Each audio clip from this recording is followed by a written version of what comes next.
to be sitting here with a very, very special person for the network. This is Mr. Kari Valros, and he is the European ambassador of OneCoin. So he is somebody who drives actually the network in Europe, be it the Scandinavian countries, Germany, UK, but also Russia and Kazakhstan, which are very important markets for us actually. So Kari, how have the last months been for you? Oh, where could I be? Where could I start? So first of all, I'm very happy to be here with you with the new fantastic office.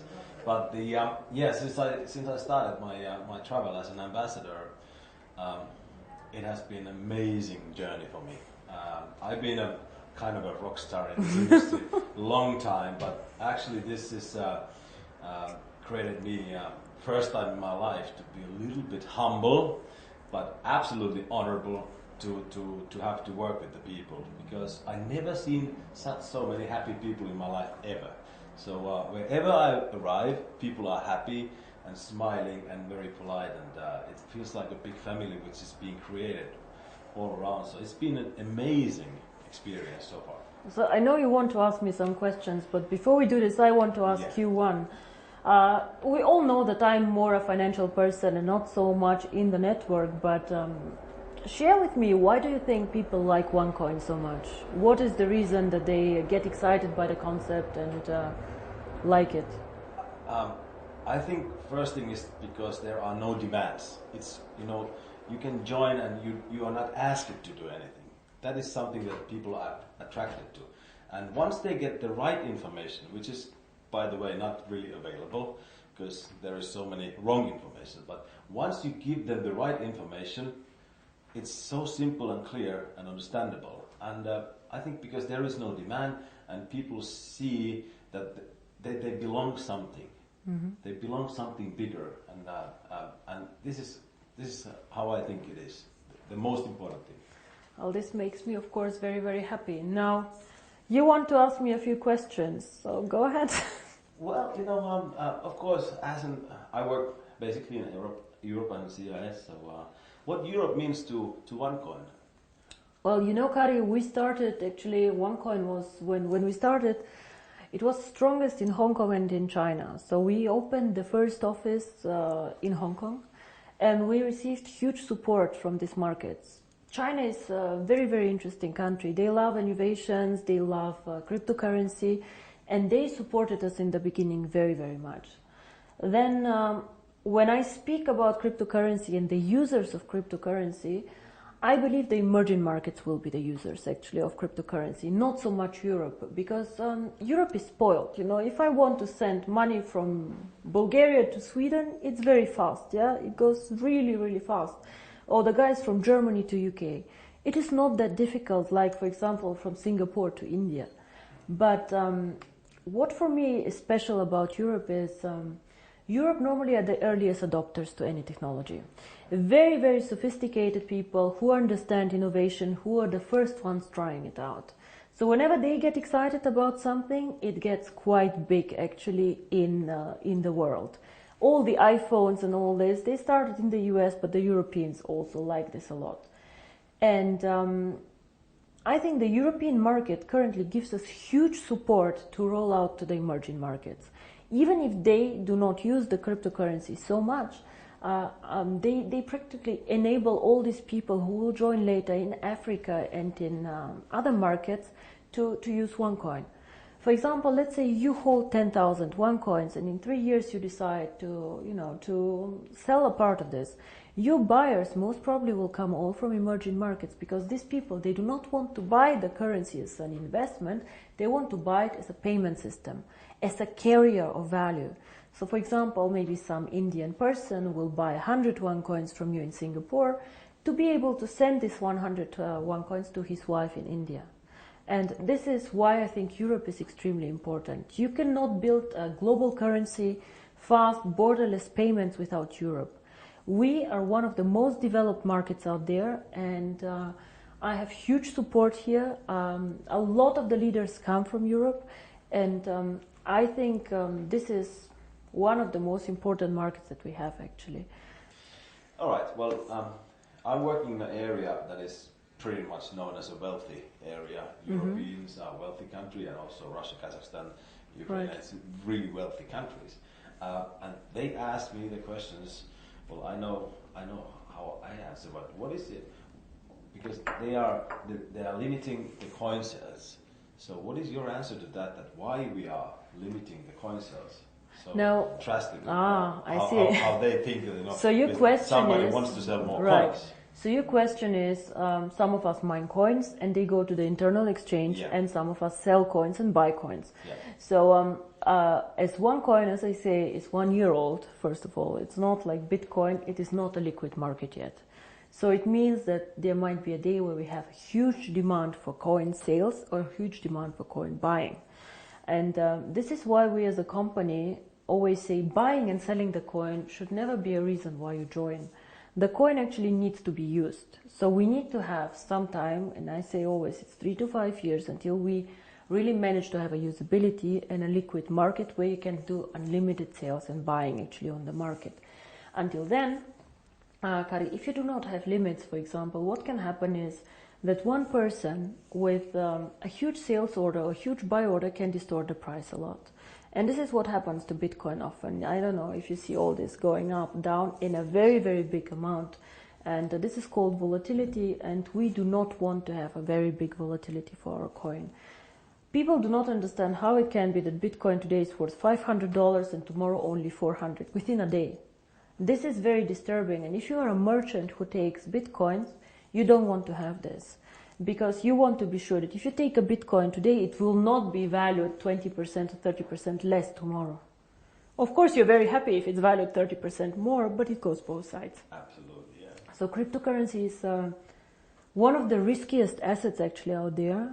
High volatility, low liquidity on the markets.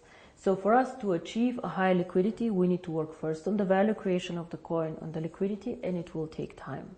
So all these people, why we have created this exchange? We have created it so people can learn to trade it, but it's not a self, the idea is not just that we go buy and sell the coin there, but we wait for the usability of the coin. This coin is very, very young. We have so much way to go, but we have created miracles already. So I'm looking very, very positive into the future. But remember, the internal exchange is demand and supply. So you have to find somebody who wants to sell coins to buy, and the other way around. So the company itself is not obliged to buy back your coins or to sell your coins. If I don't have coins, I cannot sell them. Yeah? And as a company, we do not buy back the coins. So it's always you selling your coins to somebody else or somebody else buying from you. Don't forget also a bit the time differences. When China sleeps, you're awake, and so on. So sometimes, as I said, the market is not liquid and not efficient yet. And then the other question is, which relate to that, is that how is the value created? Now, there are two questions I think inside here. First is what is the value of cryptocurrency, and the second is how do we determine today if one coin is valued €1, €2, or €5? Yes. So we have a concept which is called mining difficulty. And there are calculators out there on the internet for Bitcoin. Everybody can Google them. You just Google Bitcoin mining difficulty calculator and you see how this is calculated. It's a very, very simple thing. You calculate, one is electricity costs for the mining, and the second is computer power. So to mine a coin, you need obviously a computer to do some calculations and electricity to get the computer running. So depending on these two things, the mining difficulty grows or goes down. It goes both ways. It can go up, it can go down. The more miner join, however, the more people who want to mine, the higher the mining difficulty goes. Because more of them are in the pools. And this is, of course, what happens to OneCoin. So you can simulate this with these calculators. It's nothing that OneCoin invented. And this is how we today measure the value of the coin. Yeah? So we say if it costs us €5 to create the coin due to electricity, the servers and the computer power, this is what we think is the appropriate price.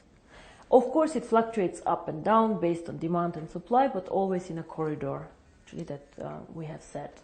So this is how we determine the price today. And the second question that you had actually is, but one day we go to the open market, so how do we know what is the value of this cryptocurrency? Why is Bitcoin worth $400 and not 1,000 or whatever?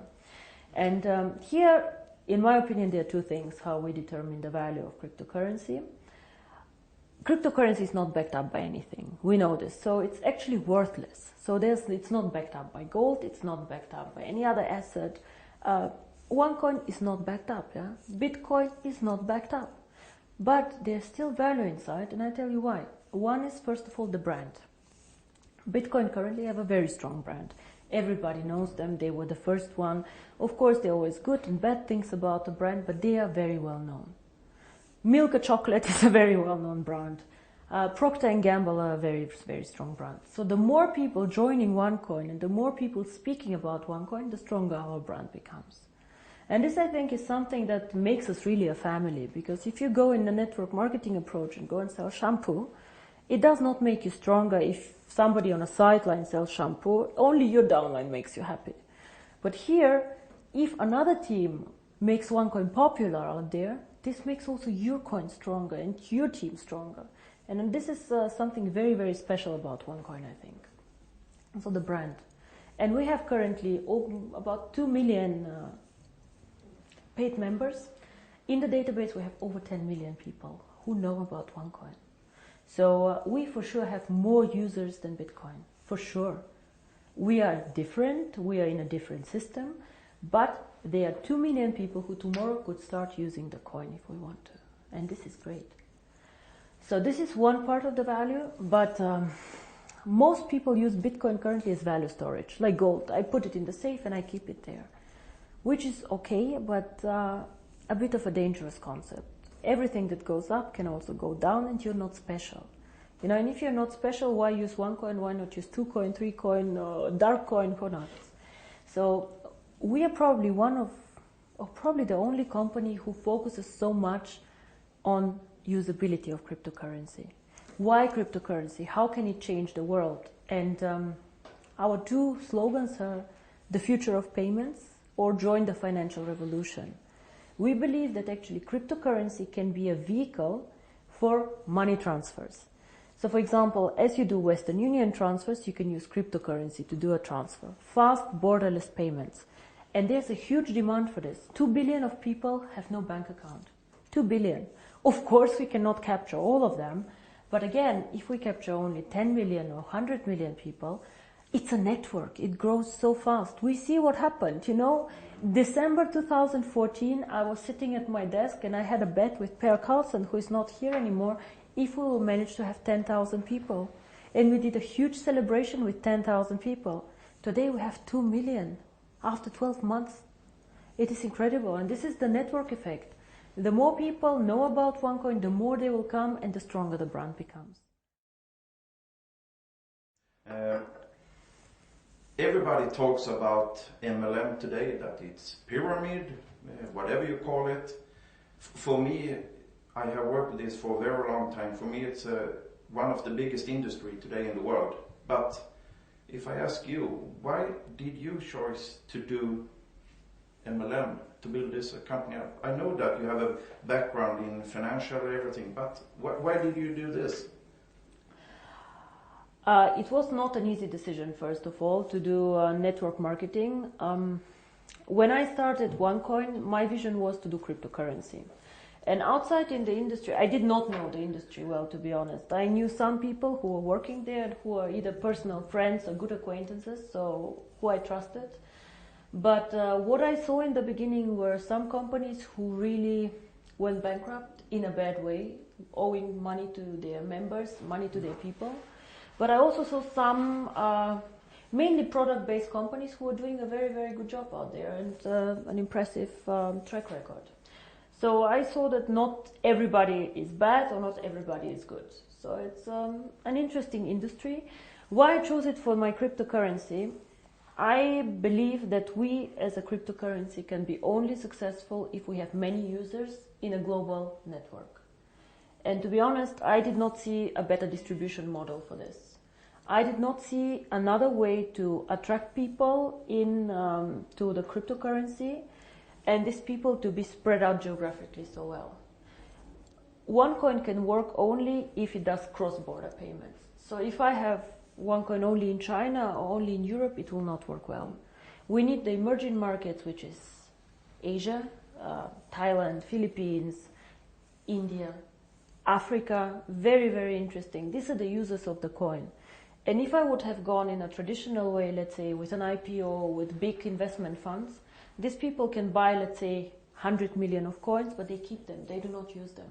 So for me, it was more important to get many, many users, even with a small investment sum or with a small sum that they want to participate with, but spread out geographically. And until now, I do not regret it. It's a very competitive industry. Unfortunately, sometimes I see the concept misrepresented. Yeah? We focus mostly on education, financial education, because in my opinion, nobody can understand cryptocurrency, nobody can understand even the financial world out there without education. So education is our product, and some of our members choose to mine the coin. By the way, I don't know if you know, but currently I checked the numbers, about only 10% of our members mine currently the coin. Oh. Only 10%. So a lot of the people, or I think most of them, actually participate in the program for the education. And this is something that makes me really happy, because this is what we are. We would like to foster a financial revolution, and financial revolution always comes with knowledge, education, and I think this is a very, very big part of the company. Now, Per, you asked me about the future of the network once all coins are mined. Now, I see the network as its own system, as our own ecosystem, and I will never go and sell shampoo in this network. This will never happen, because I have never done a network marketing company before, and I do not plan to do ever again a network marketing company. But the network itself is a value. It's a business that you guys are building. And for us, of course, it's also a value, because we can push our ideas through this network, and we can do a lot of things there. So to me, the ideal future of the network is to push, even when all coins are mined, the value of the coin. Be it to attract merchants for the coin, be it to create products who are connected to the value of the coin. And all what this network should focus on is something that somehow enhances the value of the coin. You guys know that we did some acquisitions, actually some networks that joined us. For example, Conligos, OPN. All these networks somehow helped us to build up the coin. Either they had interesting software for us, or they were geographically interested. But we never let somebody join us just because it's good or just because it's more people. We always strategically think of the future of the coin and how to make it stronger.